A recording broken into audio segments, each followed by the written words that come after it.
Just before the execution, his final wish was to see Rex. But everything changed in that moment. A man facing death had lost everything. And only one wish remained. The final request he left to this world was simple. He wanted to see his dog, Rex. But an event that no one could have predicted occurred. And this seemingly ordinary wish shook his life to its very foundation. Have you ever lost a loved one? If you could see them just one more time, wouldn't you pay any price to seize that moment? The man's tears trembled, and his final wish is not merely his story.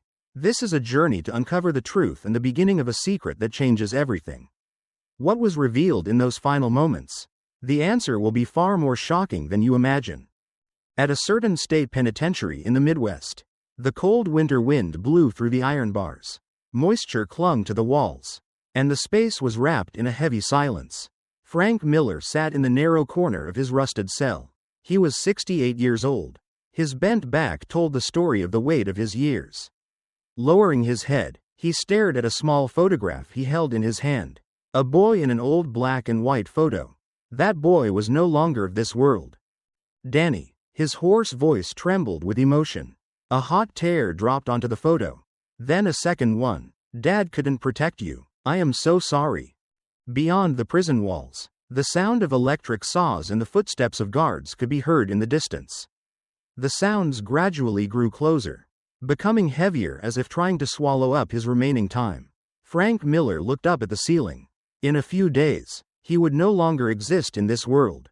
However, there was still a spark of life in his gaze. Frank Miller. The door opened and a guard appeared. As two armed guards watched over him, a young lawyer named Sarah Jenkins appeared. Wearing a black coat, her hands were trembling. Her nervousness was obvious, but she looked like a person who would never give up. Counselor. Frank smiled a little, but that smile contained a crumbling energy. Thank you for coming this far. Mr. Miller, please do not give up yet. Sarah Jenkins sat in front of him. I have submitted new evidence. I investigated the past actions of Detective Marcus Stone further. I will make every effort to open up the possibility of a retrial. Frank nodded for a while, but his eyes were filled with deep sorrow.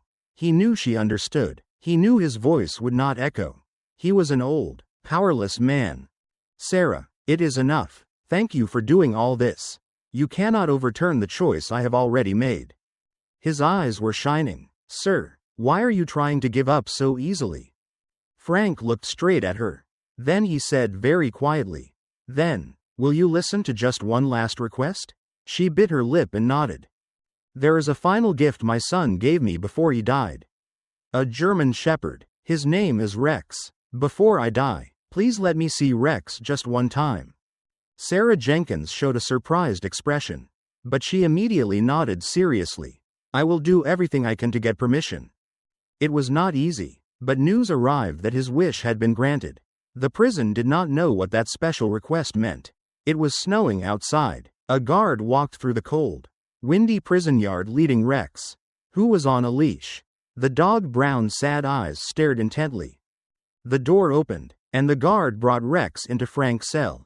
When the dog saw his master, he wagged his tail as if shaking the world and jumped on him. Rex. Frank stroked the dog head with trembling hands. Tears ran down his cheeks again. I missed you. Rex rested his head on Frank's knee and barked low. However, something was strange. Rex kept scratching at his collar. What is wrong, Rex? Frank looked carefully at the old leather collar wrapped around Rex's neck. And there, he found a small lump of metal sticking out. His eyes gradually grew wider. Slowly removing the collar with his hands, he took out the metal piece. It was a small key that had not rusted. He placed the key on the floor and stared at it. Numbers were engraved on it. He muttered quietly. In that moment, his head began to shake. These numbers were too familiar. It was the number of Danny's school locker. In that moment, his heart began to beat fast. His hands were shaking. He did not know why Rex had hidden this key in his collar. But it was something important. Slowly stroking Rex's head, he closed his eyes. Endless questions swirled in his head. Danny, what are you trying to tell me? The room was wrapped in silence. But a giant storm was raging inside Frank Miller. Even as the night deepened, Frank Miller could not close his eyes. The moonlight visible from the prison window dimly illuminated the room, and that faint light made the small key in his hand stand out more clearly. The key seemed to be speaking to him constantly. Like Danny's voice, he clasped his hands together, holding the key tightly, and sat on the bed. His mind was moving rapidly, as if being sucked into the past. Every time the thought of Danny's death came to mind, his heart was crushed heavily. A crowded apartment on the outskirts of the city. That was where his family had lived, in the days when he was barely making a living with Danny. He worked 2 jobs a day. During the day, he worked as a security guard at the apartment management office. And at night, he worked as a janitor. Money was always short, and the world did not pity him. However, the moment he returned home, everything disappeared. The home with Danny laughter was his only sanctuary. He could give up the whole world for Danny. It was when he returned home late at night from work that day too. Danny was sitting at the small dining table eating instant noodles. "Dad, we had a history test at school today, and I did really well." Danny took out the answer sheet with a proud expression. It was a graded answer sheet with a score of 95. Frank forgot his fatigue and smiled. "Danny, you did well. Dad will make you something delicious." Danny shook his head and laughed. "Noodles are enough. Dad, I am okay." He missed those ordinary conversations. He thought Danny would be by his side forever back then. However, happiness was short. The memory of Danny's last day was deeply carved into Frank Miller's mind. That morning, Danny was sitting at the dining table with a heavy expression before going to school. He did not speak. "Danny, what is wrong? Is there a problem?" Danny was silent for a while before carefully opening his mouth. "Dad, there are kids at school who are bullying me lately." Frank's face hardened. "Who is doing that? Did you tell the teacher?" Danny shook his head. "It is useless to say anything. That kid's father is a cop. Even if I go to the police, nothing will happen. It will actually get worse." Frank's chest tightened. "Why did not you tell me sooner?" Danny forced a smile and said, "It is okay, Dad, I will handle it myself." However, no one knew that those words would be their last conversation. That night, Frank received a phone call on his way home after finishing his night shift at the factory. Danny died in an accident. With those few words, his world shattered into pieces. Frank slowly opened his eyes. He tried to shed tears, but there were no tears left. He asked himself, regretting it now has no meaning. He knew the suffering his son had endured at school, and he could not protect him. The traces of violence from the bullies and the names of the perpetrators were not properly investigated. Instead, everything was dismissed as a careless accident by the child. Frank despaired and was angry. At that time, the name Marcus Stone floated before him. It was a name Danny had mentioned several times when he was alive. Marcus Stone's son was the one who bullied Danny, and they were known for always causing trouble at school. However, Marcus Stone was a high-ranking officer in the city police department and had the power to reach into everything. Eventually, Frank went to visit him. He fell to his knees and begged him to clear Danny's name. However, Stone smiled cynically and said, "I cannot let my career be ruined for a dead kid. Forgetting is for your own good." In that moment, Frank's world collapsed. That night, without realizing it, he was holding a knife in front of Stonehouse. The moment he stabbed him, he thought it was revenge. However, that choice pushed his life into an even deeper abyss. Suddenly, the door opened and Sarah Jenkins rushed into the room. Her face was full of urgency. "Mr. Miller, I found out about the key. It belongs to a locker at Danny's school, right?" Frank nodded and handed the key to her. "It might be the last thing Danny left behind. You have to go find it," Sarah Jenkins said with determined eyes. "I will get permission immediately. Please wait here. It is our turn to find the truth for Danny." Frank looked at her and felt a small flame of hope lighting up in his chest. However, that flame was soon clouded by doubt. "Danny, if this is the last sign you sent me, why was it found so late?" His internal questions grew larger. The sky over the city was covered with gray clouds. Snow was scattering, slowly covering the town. Sarah Jenkins stared quietly out the window in the taxi heading to the school.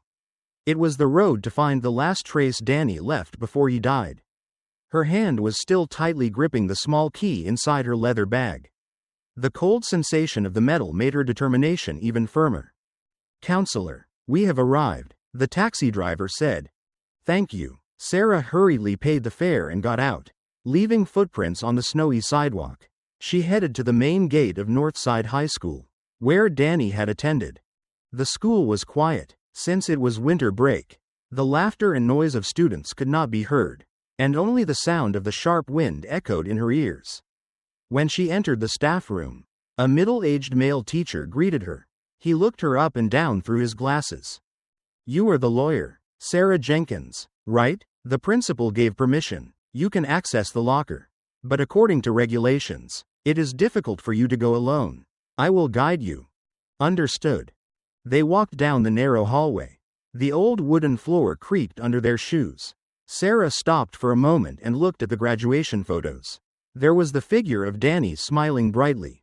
The image of him wearing his uniform with a shining smile pained her heart even further.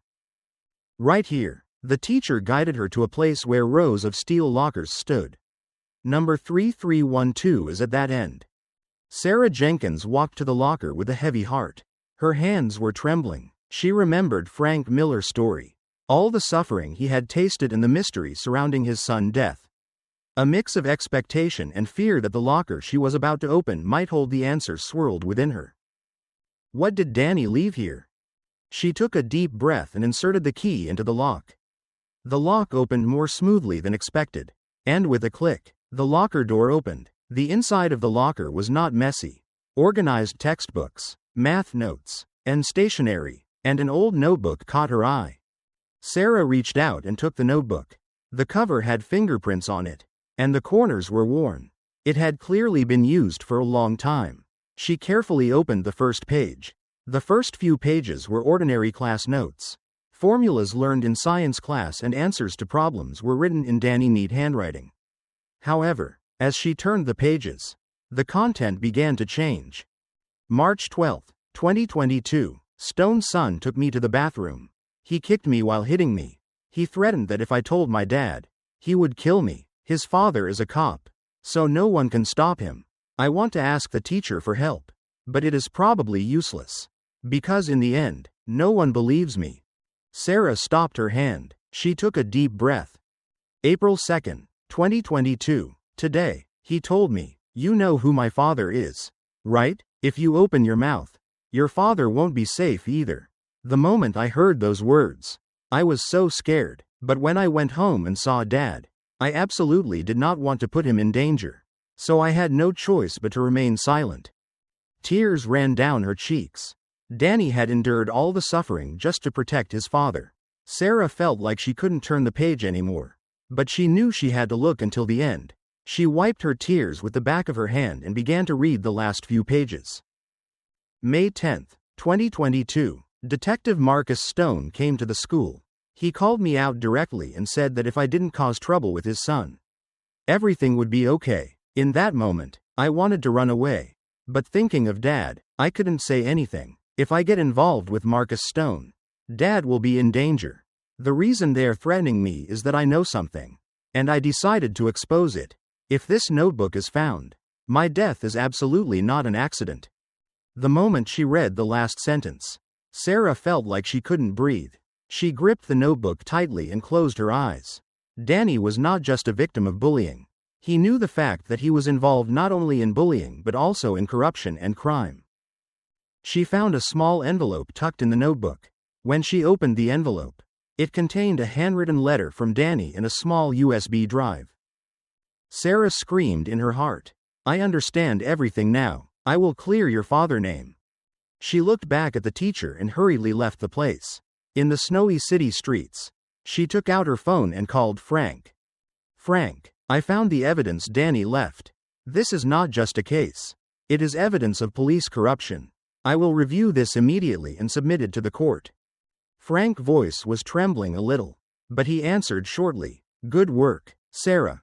Even after hanging up the phone, Sarah Jenkins could not take a deep breath. Her chest was filled with anxiety and anger. The evidence she held in her hand now connected to a major incident surpassing the death of a simple boy. She thought, if I expose this truth, I might be in danger too. However, she closed her eyes again and remembered Danny's final letter and the record of his suffering. Giving up was impossible. The evening sky was covered in gray fog. The car horns echoing everywhere in the city and the noise of people were loud. Sarah Jenkins hugged the notebook and USB tightly to her chest in the taxi heading home. Her heart was beating fast as if it would burst. Can this evidence I hold save Frank? She asked herself many times. However, that question soon changed to another question. Can I submit this to the court safely? The taxi stopped in front of her apartment. She opened the door while looking around. There was no one following her. However, her instincts continued to warn of danger. Please, just for today, let nothing happen, she whispered to herself and hurriedly entered the house. After locking the door and closing the curtains, she sat in the center of the living room and opened her laptop. When she connected the USB to the computer, a single file appeared on the screen. The file name was simple: Danny Truth. She opened the file. A video filmed by Danny himself began to play on the screen. The room was wrapped in silence, and only the sound flowing from the laptop hit her ears. In the video, Danny was sitting at a small desk next to his bed. His expression was heavy, and there were dark shadows under his eyes. He clearly looked like he was being chased by something. I asked the person seeing this video. Danny's voice was trembling. If I am in danger, I might not be in this world anymore. There will probably be people trying to stop this video from getting out. But please listen to my story. Sarah gasped. She held her breath. Stone's father is not just a violent person. As far as I know, he is involved in not only school bullying but also bigger crimes. They were choosing weak students at school and using them for crimes like distributing drugs. Sarah's eyes grew wide. She focused her whole body so as not to miss the continuing words. They kept threatening me. They said if I told the police, they wouldn't let my dad get away with it. That was when I learned that Marcus Stone was systematically managing all of this under his protection. Danny stopped speaking for a moment. His eyes were wet, and he took a deep breath to suppress his emotions. That night, I tried to collect evidence, but it seems someone saw me. Stone's son and his friends started chasing me. If I die today, it is absolutely not an accident. Danny's last words echoed in the screen like a scream. Please, tell the world my voice. The video ended there. A deep silence drifted in the living room. Sarah covered her mouth with her hand and felt her heart beating violently. Tears were wetting her eyelashes. Danny had told everything right before his death, but no one could protect him. She whispered while sobbing. But now, I can let the world know the truth of his death. She immediately copied the USB content, encrypted the file, and uploaded it to the cloud. And she called Frank. Frank, I found the evidence Danny left directly. This is not a simple bullying case. It involves police corruption and drugs. Frank was silent for a while before speaking in a hoarse voice. What should we do now? Frank, this is just the beginning. I will submit the evidence urgently. I will collect all the materials and request a retrial. Frank's voice was trembling, but on the other hand, a small hope was included. Thanks to you, Danny got a chance to tell the truth. It is the final battle for Danny. Frank. He did not know yet. The end of this battle was still far away. The next day, Sarah Jenkins headed to the courthouse near the police headquarters. She had hardened her heart and prepared all the evidence. However, the moment she arrived at the courthouse, it was not the judge or court staff waiting for her. Instead, near the main gate, there were two strange men in black suits. Their eyes were shining coldly. They know me, she walked slowly, trying to pass by pretending not to know them. However, the moment she tried to enter the courthouse building, one of the men blocked her way. He said in a low voice, "Lawyer Sarah Jenkins, give us a moment, we need to talk." Sarah took a breath and felt a chill. Only one thought repeated in her head. If I get caught, Frank will be in danger too. I am sorry, but I am busy right now, she answered with a stiff face and tried to clear a path. However, the other man grabbed her arm. Now is the time that talk is necessary. Counselor, That voice was cold as ice. In that moment, a black car was visible through the glass door of the courthouse entrance. The car window rolled down a little, and someone was staring at her. Those eyes were like a viper. This is not a simple threat. They can make me disappear. However, Sarah bit her lip hard. She couldn't afford to give up, because Danny's voice was echoing in her head. Then kill me right here, she muttered in a low voice and shook off their hands. I will make the truth ring out in court. She ran into the courthouse building. Sarah Jenkins, who ran into the courthouse, wiped her sweat-soaked forehead and hurried up the stairs. Her breathing was rough, but her determination did not waver. I will never break the promise I swore to keep. She decided so. The inside of the courthouse was quiet. The cold marble floor and walls seemed to stare at her with expressionless faces. There was no one to ask for help. She immediately headed to the office on the 3rd floor. Judge Reynolds. He was the judge in charge of the case she had requested a retrial for. However, as she got closer to the office, an ominous premonition grew larger. The office door was closed. She caught her breath and carefully knocked on the door. However, no sound could be heard from inside. She grabbed the doorknob and pushed. The moment the door opened, she was attacked by a sensation as if time had stopped. Judge Reynolds was sitting at the office desk. However, he lowered his head and did not move. A coffee mug on the desk was spilled. Sarah's heart began to beat fast. Your Honor, she approached carefully. However, the moment she got close, she instinctively took a step back. The judge was no longer breathing. The faint mark on his neck told a story of how he died. Strangled. An alarm rang in Sarah's head. They have already eliminated even the judge. She bit her lip and hurriedly looked around. On the judge's desk, the documents for Danny's case she had submitted were placed, and some were torn. It was clear that someone had come here and tried to erase the evidence. However, in that moment, a small memo placed on the edge of the desk caught her eye. The memo was half crumpled, but the letters written there were clear. Do not fight in court. Sarah did not know if the judge wrote that message or if someone left it as a threat. But those words approached her as a strong warning. She reached out, put the memo in her pocket, and hurriedly gathered the documents. However, there was no longer a safe path. Sarah rushed out of the office and fled as if running down the hallway. Her footsteps were fast, but there was no sound heard from behind. However, she instinctively had a strong feeling that someone was chasing her. The moment she went outside, the black sedan entered her vision again. The car stopped near the main gate of the courthouse, and through the window, the two men were staring at her. Sarah hurriedly crossed the street and took out her phone. Frank, it is me. Frank Miller's voice was heard from the phone. Sarah, are you okay? The judge is dead. Her voice was trembling, but she continued immediately. The judge handling Danny's case was murdered. This is not just a case. They are trying to stop us from getting close to the truth. Silence flowed for a while. Frank's breathing could be heard over the phone. He tried to say something but couldn't put it into words. Sarah continued, we cannot solve this in court anymore. We have to expose the truth directly. She got in a taxi and immediately headed to the prison where Frank was held. In the bag gripped in her hand were the notebook and USB Danny left, and the documents she barely managed to take from the office. She had to meet Frank with all of these. He was the person at the center of this truth, and his single word had the potential to change the direction of this case. Arriving at the prison, Sarah immediately requested a meeting with Frank. Finishing all procedures, she was guided to a small visitation room. The cold air of the prison was like being in a grave. The door opened, and Frank Miller slowly walked in. He looked haggard, staring at her.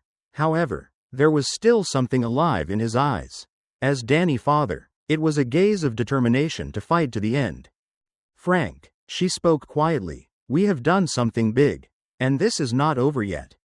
He listened to her words silently and sat down. She took out the USB and documents from her bag and placed them on the desk. Here is all the evidence.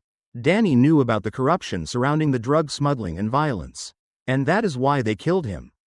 Frank slowly reached out for the USB. He touched it and closed his eyes. Danny left everything and left. Yes, she nodded. We need to let the world know that truth. He opened his eyes. Tears were forming in his eyes. But his voice was firm. What should we do now? First, I will let the media know. It has the potential to become a weapon they cannot control. In that moment, an alarm began to ring outside the prison. The footsteps of guards echoed noisily in the hallway, and it was clear someone was heading to the visitation room. Sarah hurriedly put the bag away and said, "Frank, we need to wait quietly now. But please promise me, no matter what threats come, absolutely do not give in to their demands." Frank nodded. "I am not afraid of anything for my son."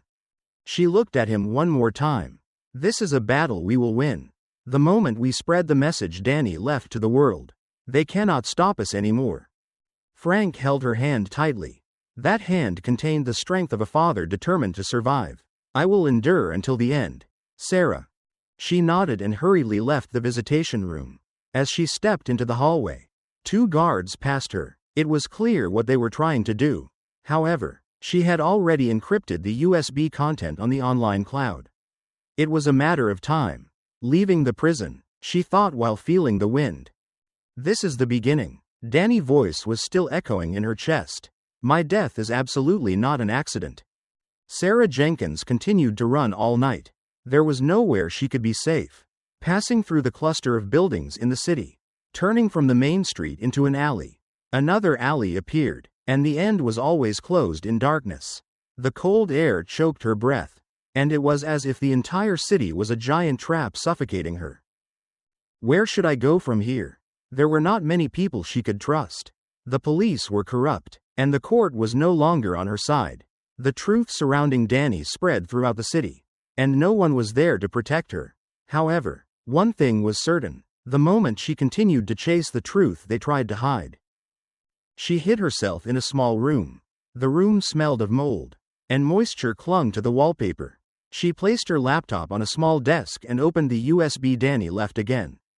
If she didn't handle this data properly, everything could be in vain. There wasn't much time left, she thought while biting her lip. However, the moment she turned on the laptop screen, her phone began to ring. An unknown number was displayed on the screen. She felt her hand trembling. Should I answer? Instinctively feeling danger, she steadied her breath and pressed the call button. Hello. Silence flowed for a while. Then, a low, cold male voice was heard. Lawyer Sarah Jenkins, you are trying hard until the end. Wonderful. Her hand instinctively formed a fist. Who are you? The man laughed shortly. You don't need to know my name. What is important is that we are giving you a final chance. Let's meet and talk right now. Come to a certain place in the industrial district. Within 1 hour. Why do I have to meet you guys? Her voice was trembling, but she felt herself trembling too. We already know that you spread Danny truth to the world. The man's voice was cruel and threatening. But, you should know that isn't enough. There are plenty of ways for us to hide that truth. So? Sarah gritted her teeth and asked.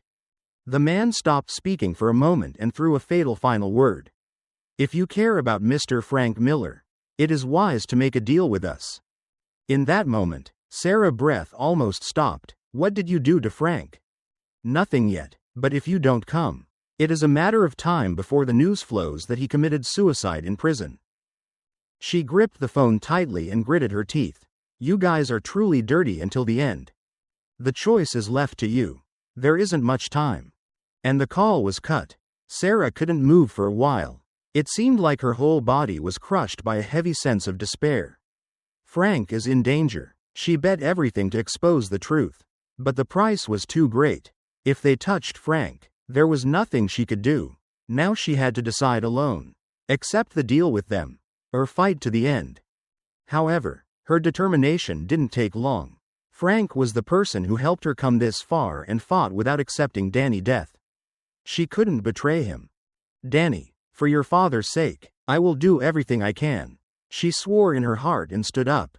And with her handbag in hand, she opened the door and went outside. An old cafe near the train station. She arrived 10 minutes earlier than the promised time. The inside of the cafe was deserted, and a few customers were drinking coffee quietly. She sat in a corner seat and watched the surroundings. Where are they? At that time, the door opened, and 2 men in suits entered. One found her immediately and approached. He smiled and sat in the seat. "It is an honor to meet you. Lawyer Sarah Jenkins." She stared at him coldly and said, "Come on, speak. What are you intending to do to Frank?" The man stopped smiling and said with a serious expression, "That depends on your choice. If you stop all movements related to Danny, we will guarantee Frank Miller's safety." Sarah did not believe their words. However, in this moment, rejecting their demand was the same as directly exposing Frank's life to danger. Her hands formed fists on her lap. "If I delete the data, will you really let Frank live?" She suppressed her trembling voice and asked. The man slowly nodded. "We keep our promises. If you delete the data, we guarantee Frank Miller's safety." However, she looked into his eyes and thought, "There is no way they will keep the promise. If I back down in this moment, they will eliminate Frank too." She already understood their true intentions sufficiently. She decided in an instant. "Understood. I accept the conditions." A smile appeared on the man's mouth. "A wise choice, Lawyer Sarah." However, there was something he didn't know. She was already planning the next step. That night, pretending to delete the data, she moved the cloud server to a safer place and simultaneously sent an urgent message via encrypted email to the editorial departments of news organizations. If the data is damaged, all content will be automatically released. Now Sarah Jenkins was standing on the edge of a cliff, but she held the belief that she would not fall off that cliff. She started the final gamble. However, no one knew if that gamble would succeed, or if she and Frank would be eliminated by their hands. The night deepened. The city visible outside the window was filled with countless lights and noises. But to Sarah, all of them felt blurry. "If I don't win this battle, everything ends." She gripped her hands tightly and sat at the desk. 30 minutes ago, pretending to accept the deal, she informed them that she had completely deleted the data from the cloud.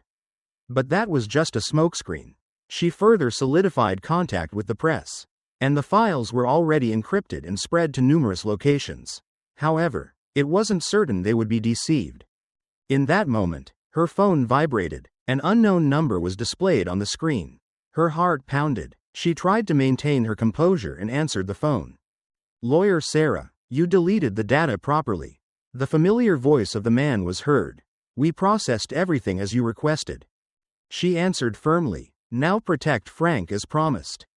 Silence flowed for a while, and the man's voice seemed to soften a little. "Of course, but we need to verify it directly. Whether you aren't lying." Sarah's heart beat fast, but she answered with a calm voice as before. "If you want, you can check my laptop right now. Since I did everything, it should be fine." The man laughed. "Then please wait a little. Once the verification is finished, we will contact you immediately." When the call ended, Sarah exhaled deeply and closed her eyes. She didn't think their suspicion would be cleared. They were still alive and it was highly likely they would move soon. Meanwhile, a tense atmosphere drifted in the state prison. Frank Miller came out of the visitation room and returned to his solitary cell with heavy steps. He felt something abnormal was happening in the prison too. He sensed that the guards were watching him with a different demeanor than usual in recent days. It was as if they were watching his every single move. Inside the room, sitting on the floor, he stared intently at Danny's photo. "Danny, is Dad proceeding on the right path now?" he muttered in a low voice. "Can my choice save everyone?" However, the moment he was sunk in thought, the sound of someone walking could be heard from outside the iron door. The footsteps were heavy and constant. He instinctively felt an ominous premonition. "Mr. Miller," one of the guards said coldly, "an emergency checkup is necessary. Follow me." Frank sensed something abnormal from their eyes. "This is not a simple checkup." He hesitated and asked, "A checkup now? Is there a problem?" However, the guards did not answer. Instead, they grabbed both his arms and forcibly pulled him out the door. He wanted to resist, but his physical strength had already run out. He was just dragged along through the hallway. Inmates from the solitary cells on both sides of the hallway looked at him and buzzed. A few minutes later, he was taken to the infirmary in the back of the prison. The infirmary was much quieter than usual. There were no doctors or nurses. Instead, a stranger in a suit was there. His eyes were cold and dry. and he held a small envelope in his hand. He called him in a low voice and approached. "Long time no see, Mr. Miller." Frank's face hardened the moment he saw him. This man was a close associate of Marcus Stone, who handled the police investigation after Danny's death. His reappearance was never a good sign. "Why did you bring me here?" Frank asked in a low voice. The man laughed shortly and opened the envelope. There were documents that needed to be signed inside. "Your fate is simple. Please sign this document. If you sign, the execution will be postponed immediately, and your granddaughter will be safe." Granddaughter. That single word felt like it split Frank's chest. Danny's only family. They were using that child as a tool for threats. "What is the document?" He gritted his teeth and asked. "It is content retracting all your testimony against Marcus Stone as false." The man held out the document in front of him. "If you sign this document, everything will be settled. Your granddaughter will not be threatened anymore either." Frank's hands trembled. If he signed that document, all truth would be buried in darkness again, and Danny's grievance would be forgotten forever. But did he have to make this choice for his granddaughter's safety? He repeated it in his head many times. At that time, Danny's face floated in front of his eyes. What was Danny's final wish? Wasn't it to clarify the truth until the end? He slowly raised his head. "Do you think I can trust you people who threaten my granddaughter?" The man erased his smile and stared at him with cold eyes. "The choice depends on you, Mr. Miller. If that choice is wrong, your granddaughter's life will be in danger." In that moment, Frank's hand gripped a fist tightly. He said calmly, "Using my granddaughter to threaten me. You guys really go to the end, don't you?" Final warning. The man held out the document again. However, Frank shook his head and brushed away the document. "I don't trust you people who killed Danny and are now trying to entrap my granddaughter." The man's face darkened. He signaled to the guards. "Since it is Mr. Miller, it seems we need to persuade him with a different method." The guards approached him. They grabbed his body and forcibly laid him on the infirmary bed. He struggled, but he was held down by two people. In that moment, the man took out a small syringe from his pocket. "This is the end." The man's voice was low and cold. Frank closed his eyes. However, one final belief remained in his heart that he would definitely defeat them. "Danny, Dad stops here, but your truth will definitely be known to the world." The moment the needle of the syringe was about to touch his arm, the infirmary door suddenly opened. "Stop it," someone shouted loudly.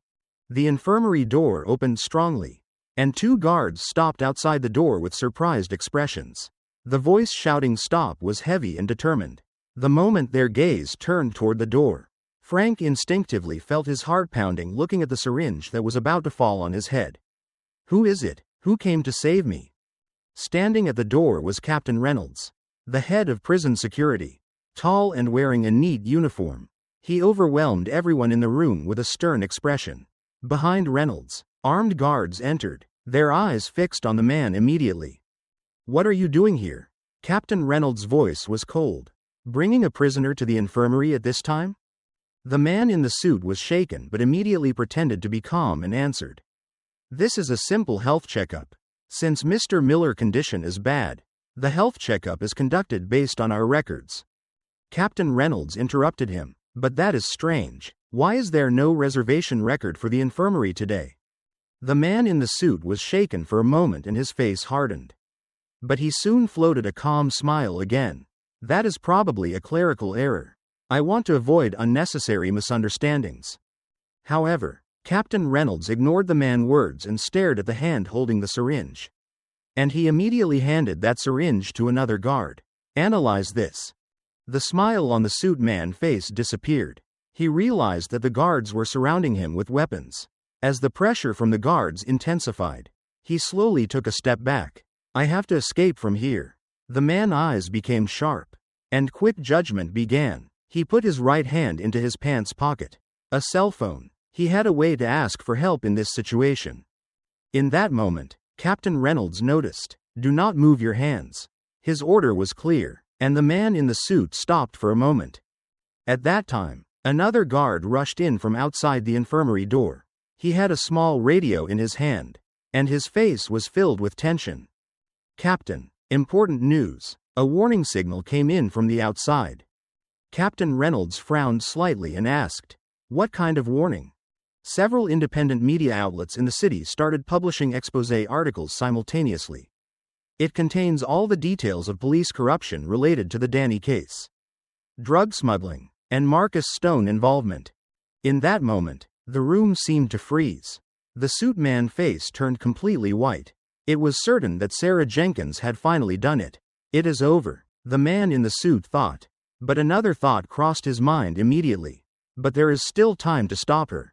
He hurriedly calmed his feelings and said calmly, "This situation should end as a misunderstanding.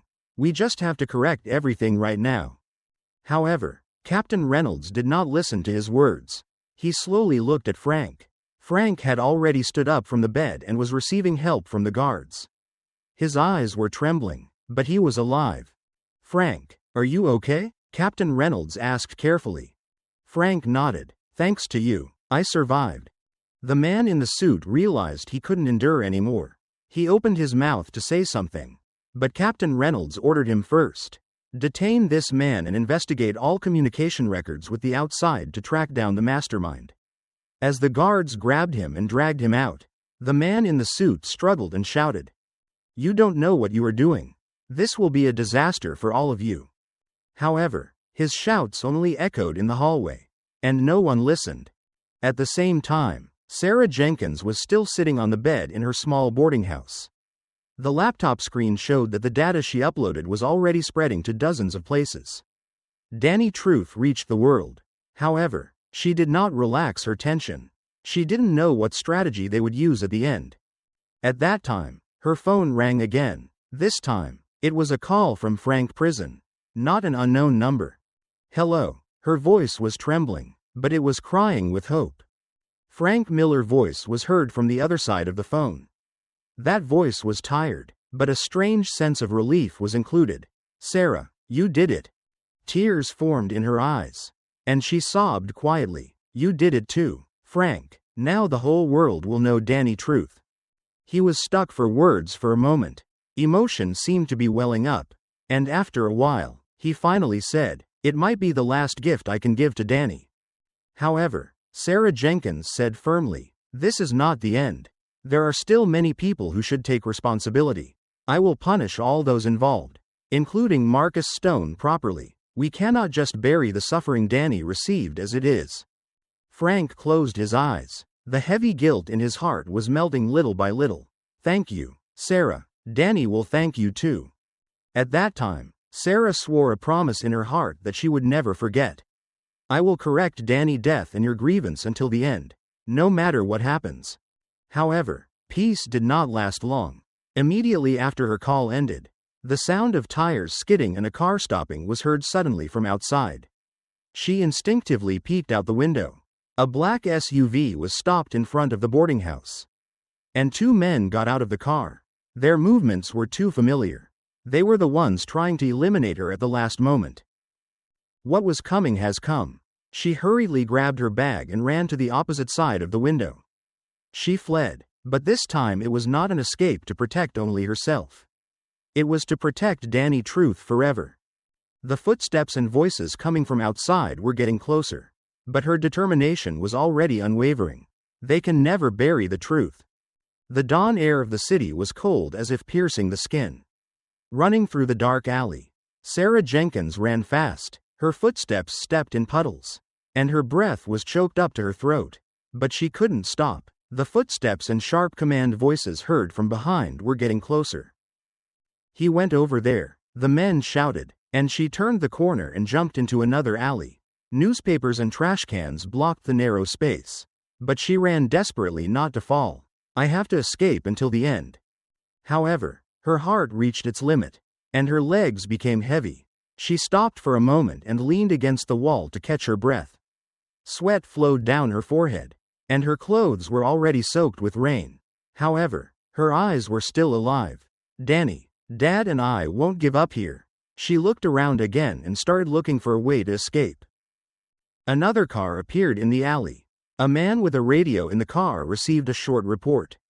"The lawyer is running to the east alley now." His face was hardened. There is no place to run anymore. Secure her immediately. The SUV door opened, and the armed men scattered into the alley. They started chasing Sarah Jenkins as if setting a trap. As if cornering prey, Sarah hurriedly hid behind a small fence. Her heart beat as if it would explode, and her head was full of dozens of thoughts. What should I do? If I go like this, I have no choice but to be caught. At that time, a small iron door was visible to her eyes. The door was rusted but open. That is it. She hurriedly opened the iron door and went inside. It was an old warehouse. The inside of the warehouse was full of boxes covered in dust and cobwebs.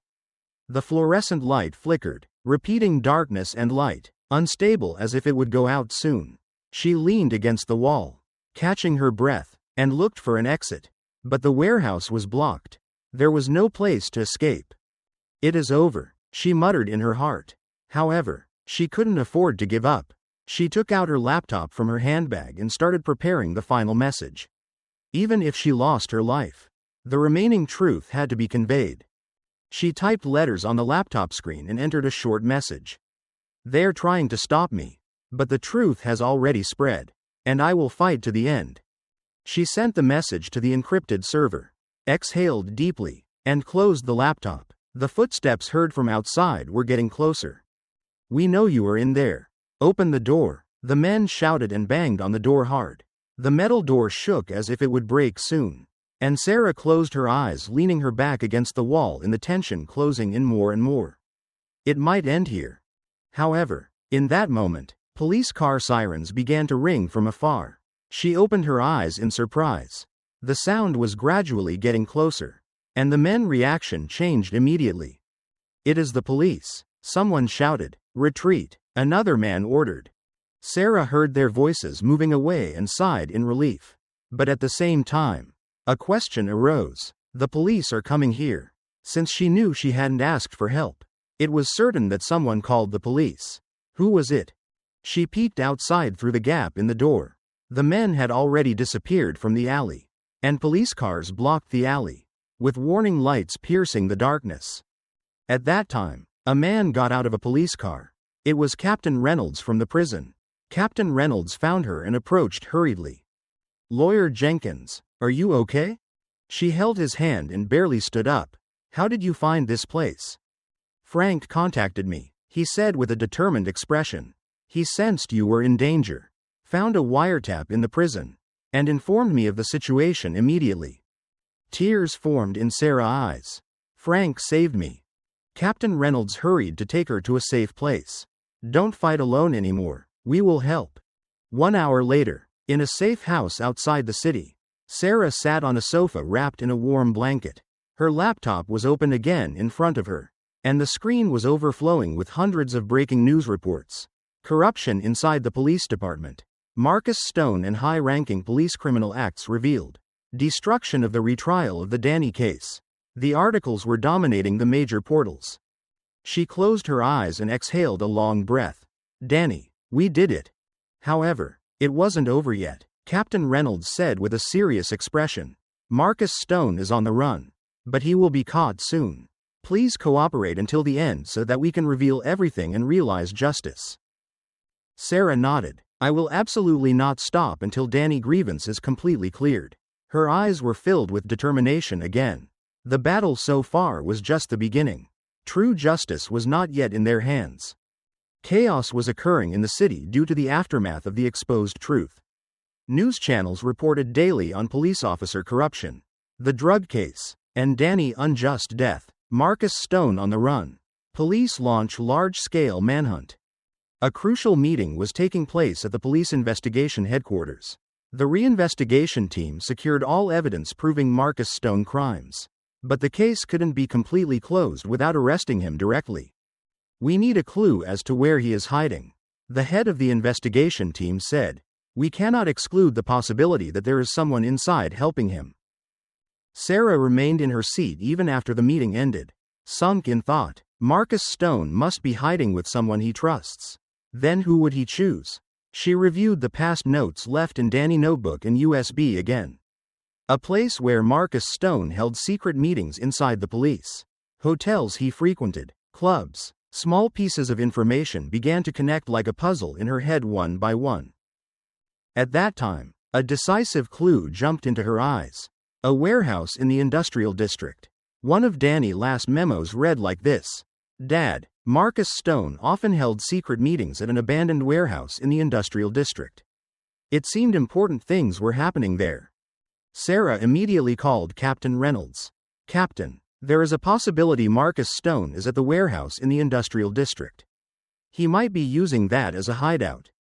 Captain Reynolds paused for a moment and answered firmly. Understood. We move immediately. An old industrial complex on the outskirts of the city. It was a place lined with factories and warehouses that had already become ruins.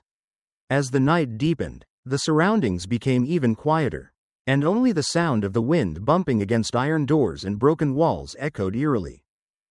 As Captain Reynolds led the way, the SWAT team carefully surrounded the warehouse. Sarah Jenkins was with them too. Her hands were wet with sweat, but she inhaled the cold night air and tried to maintain her cool. If Marcus Stone is here, we must not miss him this time, she swore in her heart. Get in position 1. At Captain Reynolds' order, the team members blocked each entrance. The inside of the warehouse was dark, and old machines and boxes were scattered messily. It was then, a small light flickered in the back of the warehouse. Someone holding a flashlight was there. It was Marcus Stone. He was packing documents into a bag with a nervous appearance. The bag he held contained cash and a fake passport, and his plan to flee overseas was clear. Sarah stared at him and gritted her teeth. I won't let you escape that easily. When Captain Reynolds signaled, the team members approached Marcus Stone quietly. However, perhaps realizing something was wrong, Marcus Stone suddenly turned around and started running toward the back door of the warehouse. Stop, Captain Reynolds shouted. However, Marcus Stone did not stop. He desperately opened the back door and fled into the darkness. Sarah instinctively chased after him. Only one thought echoed in her head. I cannot miss the one who let Danny die. She jumped over narrow alleys and ruins of factories, continuing the pursuit out of breath. Marcus Stone's breathing was rough, and his legs staggered, but he never stopped. However, Sarah continued to chase until the end. Her legs were tired, and her heart felt like it would burst, but she couldn't stop. Finally, he hit a wall. There was no place to escape anymore.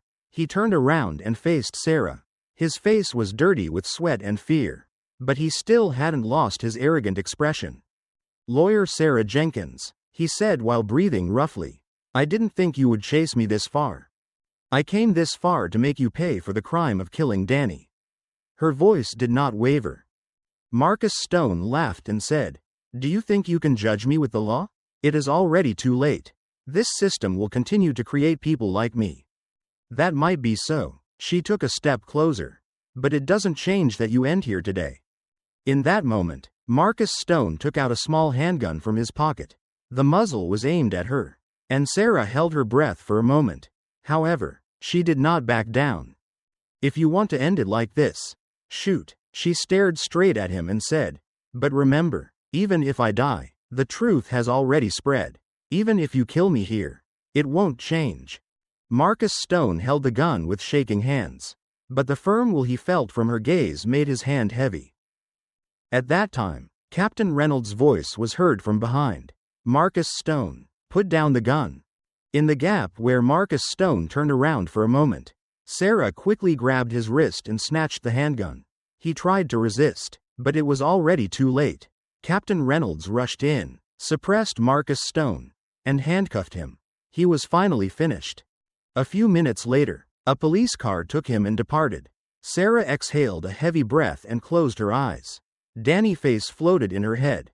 Danny, the one who made you suffer can't run away anymore. She whispered, We did it. At that dawn, she called Frank. Frank, we caught Marcus Stone. Everything is over now. Frank's voice heard over the phone was trembling. Thank you, Sarah, thank you so much. She answered while holding back tears. We kept the promise for Danny. However, a sense of emptiness still remained in her heart. Revenge was fulfilled, but Danny did not return. What remained now was to build true justice. The dawn of the city was wet with rain. The air was heavy and gloomy, But the entire city was burning hot with the exposure of the truth. The news of Marcus Stone's arrest spread nationwide in a few hours. And details of all the crimes he committed to hide the corruption inside the police were revealed. A press conference was held, and the police commissioner apologized to the public. I feel painful responsibility for not being able to prevent Marcus Stone's criminal acts. The reinvestigation team will investigate all parties involved in this case to the end and realize justice. However, Sarah Jenkins did not believe those words. She was one of the people who experienced firsthand how corrupt the system was. Just the sight of high-ranking bureaucrats avoiding each other's gaze at the press conference venue was enough to understand. Today victory is incomplete, she whispered to herself. There is still work to be done to realize Danny's true justice. A few days later, Frank Miller was sitting in the visitation room of the state penitentiary. His face looked even more haggard, but his eyes were calm. When Sarah opened the visitation room door and entered, he floated a small smile. She smiled back at him too, but a subtle sadness drifted in that smile. Frank, Marcus Stone will stand in court. Everything he did to Danny has been revealed to the world, and now only the day he goes to prison remains. She continued speaking painfully. We revealed the truth Danny wanted. Frank listened to her words quietly and slowly nodded. Thank you, Sarah. If you weren't here, I would have just disappeared here. She held his hand. But Frank, now you have to get out of here. All previous wrong judgments are being overturned. If a retrial is held, you will be released innocent. However, Frank gently let go of her hand and said, I feel I have accomplished something more important than getting out of here. Frank? She couldn't understand his words. He sighed deeply and said, the guilt of not being able to protect Danny dragged me this far. Killing the man I thought was responsible was, in the end, revenge I chose, so everything doesn't disappear. She said with tears in her eyes. That is not your fault, Frank. It was Marcus Stone and their corrupt system that drove Danny to death. Not you. However, he shook his head and said, I am just a father. The failure to protect him does not disappear. Sarah held his hand again. Danny wouldn't want you to think like this either. What he wanted was for the truth to be revealed and for you to continue living. Frank was silent. He looked straight at her. There might be a reason for me to go out and live. He floated a small smile. But as a father who lost Danny, I feel like I have already lost everything. She couldn't think of words to persuade him anymore. Tears ran down her cheeks, and she slowly lowered her head. Frank Miller's choice was already solid. On the day of the retrial, the courtroom was bustling with a full audience and reporters. The moment of justice was approaching. The atmosphere of the courtroom was heavy, and every single word of the judge gave tension to everyone. The judge gave Frank a final opportunity to speak before handing down the final verdict. He slowly stood up from his seat. Respected judge, and everyone here, I have something I want to say. His voice was not trembling. I attacked that man. That is a fact. However, that choice was born from despair and anger. And I regret it, but there is one thing I do not regret. That I fought to reveal the reason my son died an unjust death. He paused for a moment. His voice became firmer. My attacking him is legally a crime. But their crime of driving Danny to death is a bigger crime. If I have to remain in prison, that is my responsibility. However, this system must definitely change so that parents like me do not taste this kind of suffering again. The audience buzzed. Some were shedding tears. He looked at Sarah for the last time and smiled small. She understood everything from his gaze. Even if he didn't gain freedom, he had peace in his heart comforting Danny's death. The judge sighed deeply and handed down the verdict. Defendant Frank Miller is recognized as having committed a crime. But considering the corruption inside the police and the essence of the case, and based on justified motives for a child, the execution of the sentence is exempted. Immediate release is ordered. The courtroom buzzed, and reporters flashed their cameras and started writing articles. Outside the courtroom, Sarah was waiting for Frank. The moment he walked out the door, she ran up and held his hand. Frank, we did it. Now you can live outside honoring Danny's name. However, he just floated a small smile and said nothing. Instead, he gripped her hand tightly and said slowly, Danny must be watching from heaven. Please remember his name. They walked together. The street was filled with bright sunlight, but traces of pain still remained in their hearts. A few weeks later, Frank Miller was standing in front of Danny's grave. He had a small bouquet in his hand. He sat in front of the grave and whispered, "Danny, Dad protected the truth you wanted. I'm sorry, and I love you." Tears ran down his cheeks. But the tears this time were not of grievance but of liberation.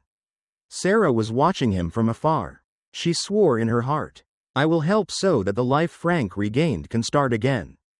Danny's name will no longer remain only in sadness. It was proof of the battle and a symbol of how justice was realized. And that truth will never be erased.